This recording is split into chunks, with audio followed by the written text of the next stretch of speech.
very much looking forward to the menopause because I thought that's great because it means that one doesn't need to use contraception anymore. I didn't need to be reminded every month or feel like this is what it is to be a girl or a woman. It's like, no, it's just really annoying. When it finished, I didn't feel sad.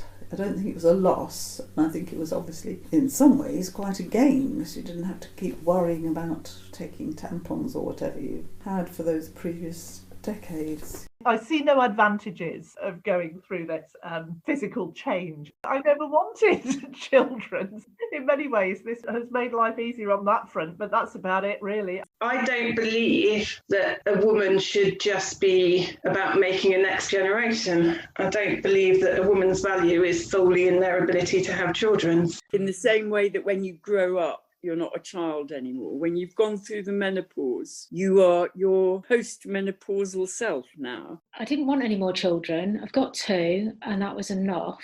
But I still, for a few years, I felt really quite sad and just thought, I'm never going to have any children again. I'm never going to experience giving birth and having a baby again. So yeah, nobody likes really to think that they can't have children. So yeah, there was an element of sadness, I suppose. I never wanted children. I mean, if I could have just pressed a button earlier in my life and said, right, I don't need to menstruate because I don't need to have fertility, and I just switch it all off without it impacting in any other way, that would have been my chosen thing. You know, I had 3 children, spaced out quite a bit. I suppose I was sort of physically worn out in terms of womanhood with them. So I don't think I felt that was something missing from my life.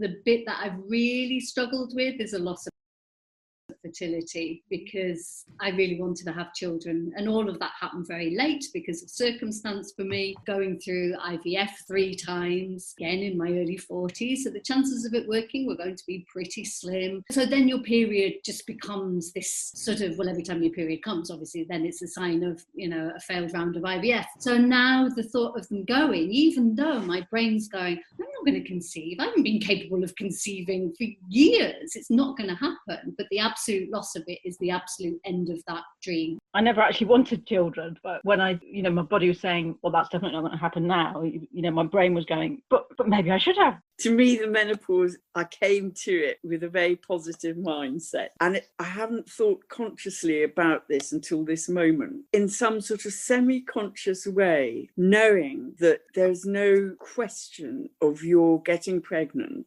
it kind of moves you into a new era because it makes a little shift in yourself. Part of it is grieving as well. So that's the mental aspect of it is that the loss as a woman. So your loss of femininity, your loss of fertility. I don't know, some days I feel really positive, and other days I feel really, I'm on the scrap heap. You are wrapping your head around the fact that you're going into a different stage of life. And there's times where it's really hard to be celebratory about that, because you kind of go, what is there? What is it about being a woman at this stage in life, actually? You know, how do you kind of reclaim that and make that something that's about, yes, there's an accumulation of wisdom and experience and all of that. Whereas some days it just feels like my hair's grey, my face is full of wrinkles, and we're not valued in society as older women, and it's just easy to accumulate all the negative stuff around that, rather than to go, yeah, this is a new different stage of life, and actually there's really good things about that. Or maybe I'm just determined to see it in that way rather than a whole series of losses.